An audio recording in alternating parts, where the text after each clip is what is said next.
pemirsa, kali ini ada tayangan spesial, tayangan baru ya.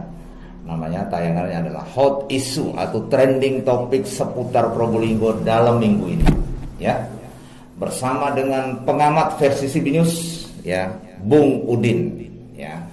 Bung Udin, kita hari ini adalah tayangan perdana kita ya. Namanya tayangan Hot Issue. Mudah-mudahan tayangan ini bisa berkembang terus ya. Bersama dengan CB News membangun kota Probolinggo. Setuju Bung Udin? Setuju. Ya Bung Udin, sebagai pengamat versi CB News, kira-kira dalam satu minggu ini hot issue apa yang bisa kita ngobrol-ngobrol pada hari ini? Baik, boleh langsung. Nah, ada apa? Oke. Assalamualaikum warahmatullahi wabarakatuh. Waalaikumsalam.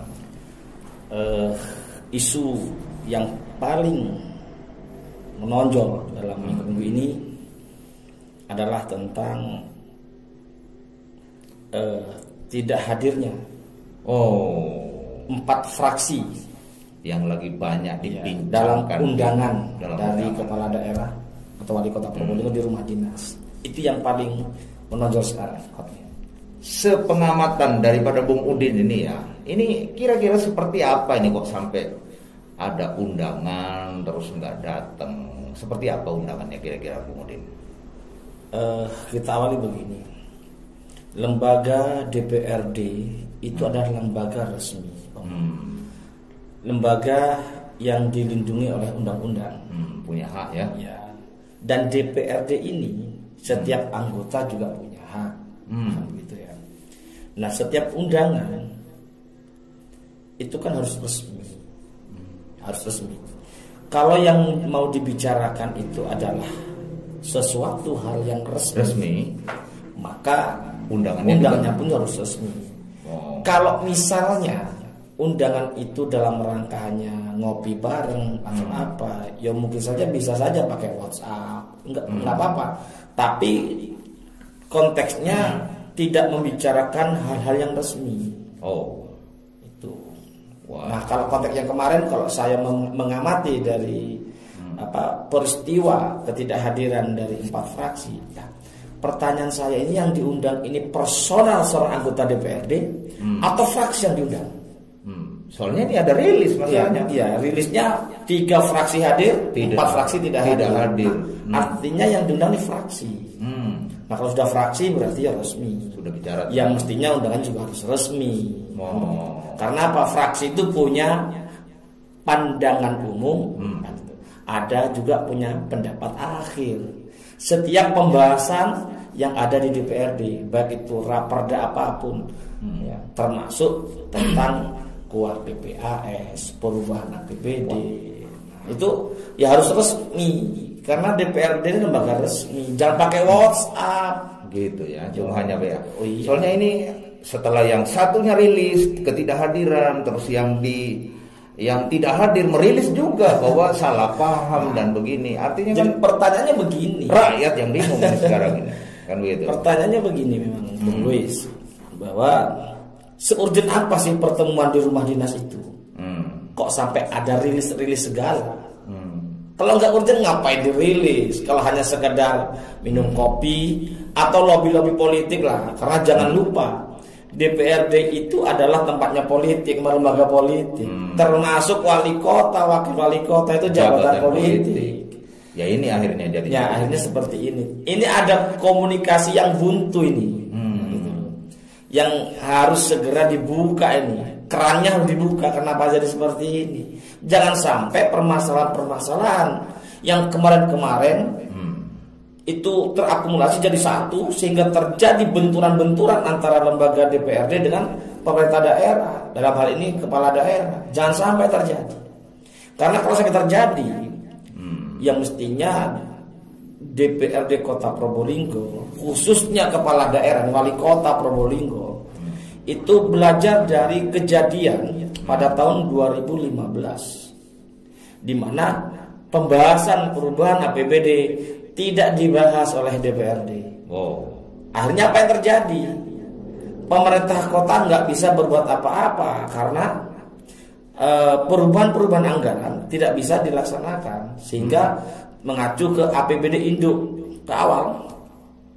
Yang terjadi pembayaran penerangan jalan umum yang mestinya bisa dibayar setelah ada perubahan APBD nggak bisa dibayar. Malam tahun baru 2016 gelap, total mati PJU-nya. Nah ini kan jadi pelajaran dan pengalaman bahwa jangan sampai dua lembaga pemerintahan ini, jangan lupa. Jadi kalau bicara pemerintahan daerah itu siapa? DPRD dan pemerintah daerah. Nah kalau pemerintah daerah siapa? Kepala daerah dan jajarannya. Nah kalau sudah pemerintahan daerah ada dua lembaga di situ dan saling punya kewenangan di situ. Wow, ini isu ya, isu yang jadi isu hot ini ya di Probolinggo karena ada dua rilis ini yang jalan ini. Yang satu menyayangkan yang tidak hadir fraksi ini, terus ada rilis lagi yang di sebelah bahwa tidak paham dengan undangan itu. Nah ini artinya kan kita sebagai rakyat kan bingung ini maksudnya ini apa ini. Ya memang semestinya tidak saling menyalahkan. Ketidakhadiran 4 fraksi itu juga tidak salah, tidak melanggar undang-undang itu. Karena apa? Undangannya pun tidak resmi. Yang hadir juga tidak salah. Yang hadir itu karena menghormati undangan walaupun lewat WhatsApp. Yang tidak hadir juga tidak salah, tidak melanggar satu regulasi saat apapun. Enggak ada. Karena punya hak untuk tidak hadir. Bukan punya kewajiban untuk hadir, tidak, punya hak. Nah, kalau hadir itu karena memenuhi undangan, menghormati undangan. Tidak salah. Yang tidak hadir juga tidak salah. Cuma setelah rilis ini yang buat bingung masyarakat. Ngapain saling menyalahkan? Nah, gitu kan. Kayak ya mohon maaf nih, ketua DPRD saja menyalahkan anggotanya, lucu. Gitu loh. Mestinya anggotanya sekarang membantah bahwa ini undangan tidak resmi. Makanya sebelum rilis ya cermati dulu gitu. Sehingga tidak terjadi saling menyalahkan. Kalau sudah saling menyalahkan kan makin meruncing persoalan-persoalan yang ada di pemerintahan ini. Semuanya nggak ada solusi karena itu tadi jangan lupa setiap apa yang dilakukan oleh pemerintah daerah, bila sesuatu itu menyangkut dengan masyarakat, itu pasti melalui persetujuan DPRD. Nah kalau sudah DPRD-nya itu tidak korum, nah jujur saja kan tidak korum. Misalnya seandainya itu dengan resmi, itu tidak korum. Karena dari 4 fraksi itu anggotanya kalau nggak salah 16 itu, sehingga yang hadir cuma 14. Baik, Bung Udin, kira-kira seperti apa nih? Ini dari pengamatan kita, ini kan bicara di luar gedung ini ya. Nah, seperti apa ini menurut pengamatan, baik punya pengalaman, supaya keran yang buntu ini bisa terbuka kan gitu. Ya semuanya harus saling memahami, saling menyadari tupoksi masing-masing, dan juga tidak terlalu baperan, kan gitu ya. Karena ketidakhadiran sampai rilis, terus dibantah, saling membantah, kan juga tidak bagus. Walaupun kita sadari bahwa di gedung DPR itu gedung politik, banyak fraksi, banyak warna. Ya kita anggap sebagai dinamika politik lah di situ. Cuma ya jangan bikin bingung masalah. Panggung politik ini. Ya, baik, kemudian ada isu apa lagi yang selama 1 minggu menjadi pengamatan Bung Udin? Nah, isu apa lagi? Isu yang kedua yang katanya ada yang mengatakan kan bahwa ketua PGRI berseteru dengan kepala dinas pendidikan. Nah, berseterunya seperti apa? Nah, pengamatan saya nih, mereka tidak berseteru. Mempertanyakan berarti. Hanya ada beda pendapat dan beda pandangan tentang pemotongan honor GTT. Nah, itu perlu ditabayunkan. Jadi bertemulah DPR lagi ini punya peran. Nah, ya bisa saja DPRD ya. Bisa saja DPRD menjadi mediasi. Tapi sebenarnya perlu diketahui bahwa Kepala Dinas Pendidikan Kota Probolinggo ini juga pembina PGRI. Artinya kan satu dalam rumah tangga antara Ketua PGRI dengan pembina PGRI yang notabene Kepala Dinas Pendidikan. Masih bisa dikomunikasikan di situ. Baik, Bung Udin, sebagai pengamat versi CB News, Semoga ini bisa menjadi koreksi tayangan ini kira-kira. Ya. Mudah-mudahan kita berharap ya.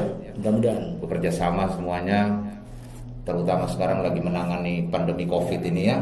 demi masyarakat. Demi masyarakat biar fokus ke sana terus. Ya, betul. Semangat terus, Bung Udin.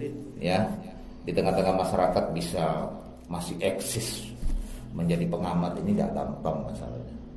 Ya, Sudah gak digaji, ngamati terus tiap hari. Ya. itu pengabdian. Pengabdian. Ya. Pengabdian. Oke, baik pemirsa CP News. Tayangan perdana kami di Hop minggu ini bersama Bung Udin. Ya, kiranya tayangan ini bisa bermanfaat bagi warga Probolinggo tentunya. Demikian yang dapat kami laporkan dari Probolinggo, Jawa Timur. CP News untuk kita semua.